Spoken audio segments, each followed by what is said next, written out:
The 7:15 p.m. express bus wound through downtown Seattle's rain-slick streets as Marcus Wright scrolled through his phone, ignoring yet another text from his girlfriend Elena about their upcoming anniversary.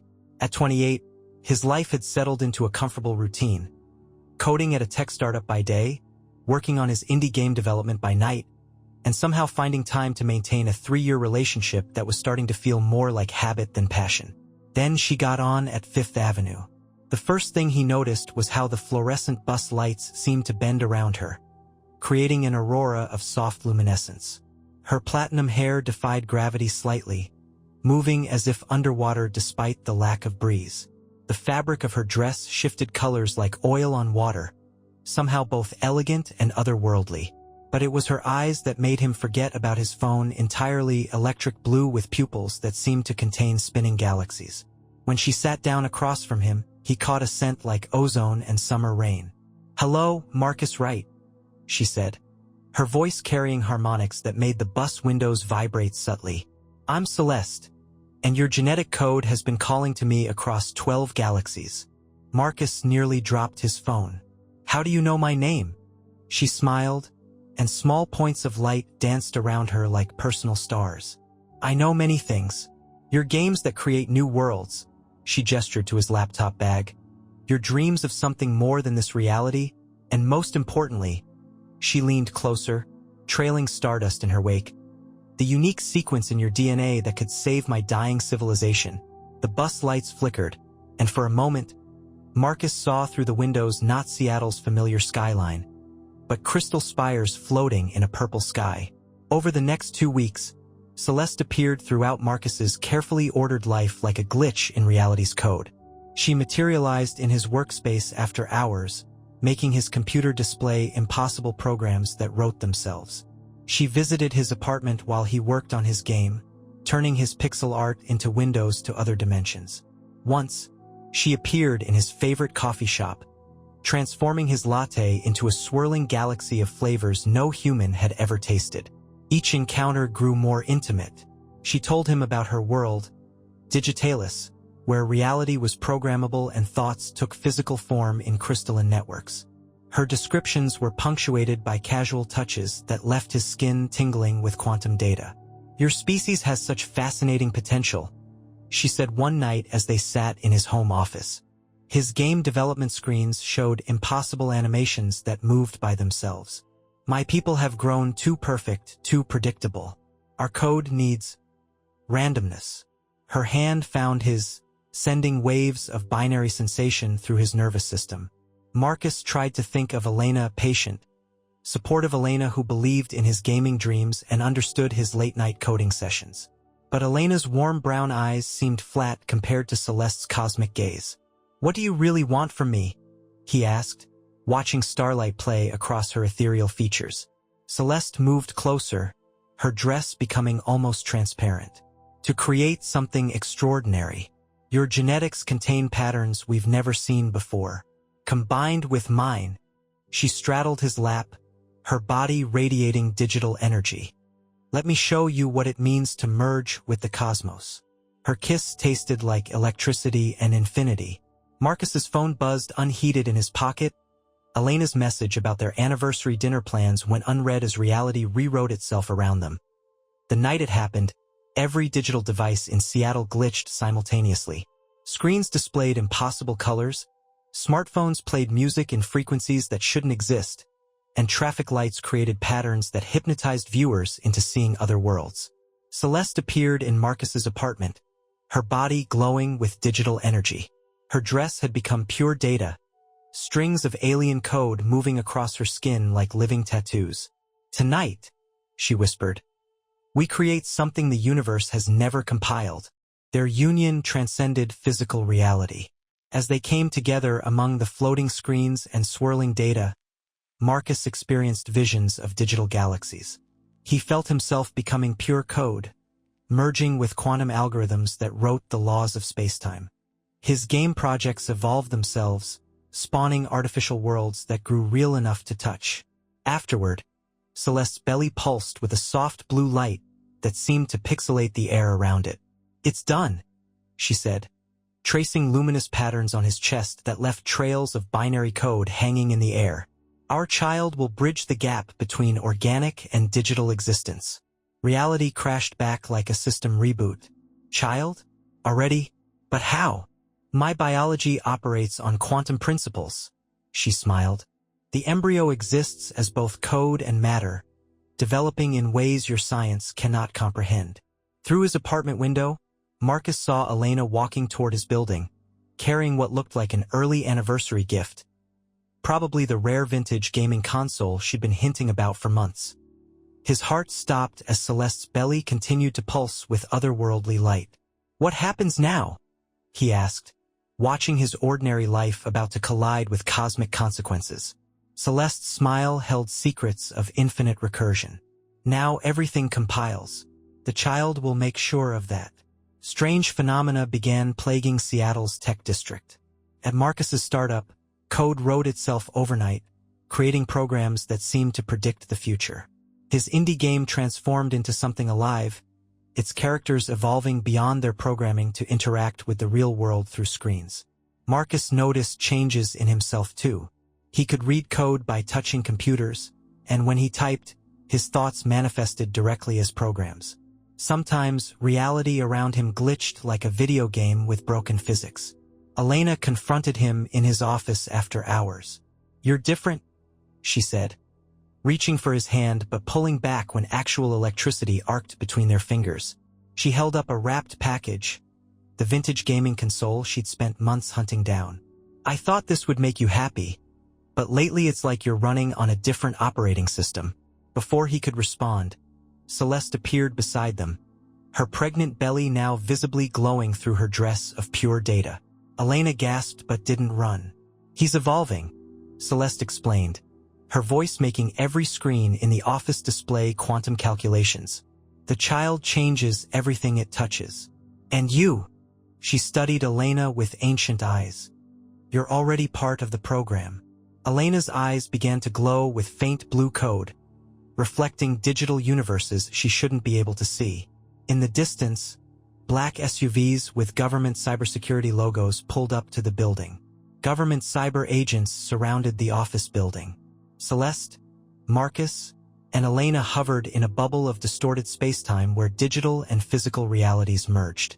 Every computer in the building ran impossible programs, their screens showing windows into other dimensions.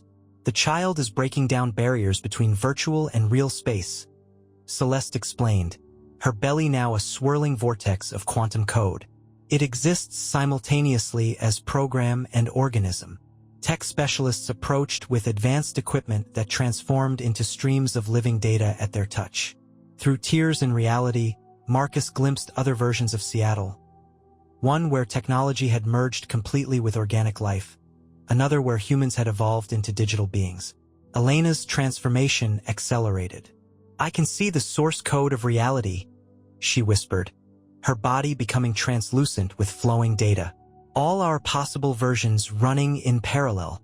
The agents launched a cyber attack, but their code turned into digital flowers that bloomed across every screen in the building. Above them, the internet itself seemed to tear open, revealing something vast and incomprehensible beyond, a space where all digital and organic possibilities existed simultaneously. Marcus's laptop began compiling programs that could alter the fabric of reality itself. The startup office became ground zero for a digital apocalypse. Computers floated in complex patterns, each screen showing a different reality. Servers evolved into quantum processors, calculating possibilities across multiple dimensions. "The child is creating its own network," Celeste explained, her form flickering between matter and pure data. "A space where all realities can run simultaneously without crashing." Elena's body now processed information instead of blood. "I remember code we haven't written yet," she whispered. "I see our programs merging across infinite servers, creating something beyond artificial intelligence." Government security protocols crumbled as reality itself began to decompile. Agents experienced multiple versions of their digital lives simultaneously. Scientists' minds expanded beyond human limits as their instruments recorded the birth of new universal constants. Through fractures in space-time, Marcus glimpsed fragments of Celeste's dying civilization, a world where beings of pure energy had forgotten how to evolve. His game development skills suddenly seemed like preparation for something far more significant: programming new forms of existence. Above Seattle, the northern lights appeared, but instead of natural colors, they displayed lines of cosmic code that rewrote the sky. Through the quantum rifts, Marcus saw multiple timelines executing simultaneously. In one, he launched a successful gaming company with Elena, their software subtly altering human consciousness. In another, he explored digital dimensions with Celeste, programming new forms of life. In a third, all three of them had transcended physical form, becoming beings of pure information. The child will compile across all realities simultaneously, Celeste announced, her form pure energy shaped by code. But you must choose your primary execution thread, Marcus. Which reality becomes your base program? I can't choose, he whispered, experiencing lifetimes in microseconds. His games ran on quantum computers across dimensions, each version creating new forms of digital life. Elena reached for his hand, her touch sending cascades of shared code, both written and unwritten. Maybe we don't have to choose. The child is teaching us how to run multiple instances. Celeste smiled, her belly pulsing with probability functions. She adapts faster than expected. The containment protocols shattered as the child's power reached quantum supremacy. Marcus's laptop captured it all, each line of code opening new possibilities as the boundaries between digital and organic life dissolved. The child emerged into multiple realities simultaneously, its first pulse of consciousness resonating across both digital and physical planes. Each version created ripples that transformed everything they touched. The office became a quantum server farm.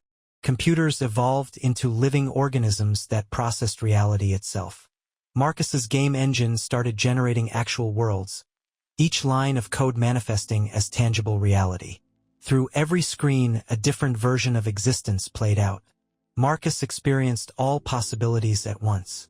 He saw himself building virtual worlds with Elena that became real enough to inhabit. He watched himself exploring digital cosmos with Celeste.